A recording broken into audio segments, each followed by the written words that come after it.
नमस्कार। S people's dental कलेजको दन्त परीक्षण विभागमा यहाँहरूलाई स्वागत छ।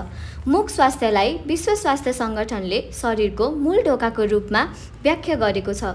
मुख सम्बन्धी रोगहरू रोकथाम गर्न सकिने भए तापनि विश्वभरिका धेरै मानिसहरू यस रोगबाट प्रभावित छन् र गुणस्तरीय जीवनमा नकारात्मक असर पर्ने गरेको छ।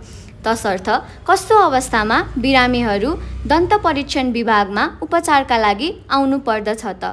सम्पूर्ण मुख तथा दन्त स्वास्थ्य परीक्षणका लागि सेतो तथा रातो घाउ आएमा, मुखमा ढुसी पलाएमा, मुखमा सुक्खापना आएमा, सुपारी तथा सुर्तीजन्य पदार्थहरू सेवन गरेर मुख सानो खुल्न थालेमा, मुख तथा अनुहारमा घाउ खटिरा आएमा, कुनै पनि घाउ निको हुन 2 हप्ताभन्दा बढी लागेमा, मुखभित्र कुनै पनि मासु पलाएमा, मुखको जोड्नीमा समस्या आएमा, जस्तै मुख खोल्दा बन्द गर्दा काननिर कटक कटक आवाज आएमा, जोड्नी दुखेमा, मुख तथा अनुहारका नसा सम्बन्धका समस्याहरू आएमा, जस्तै झमझमाउने, पोल्ने, करेन्ट लाग्ने जस्तो हुने भएमा, तसर्थ यस्ता समस्याहरू आएमा हजुरहरू हाम्रो विभागमा अत्याधुनिक प्रविधिद्वारा चेक जाँच गराई उपचार लिन सक्नुहुनेछ।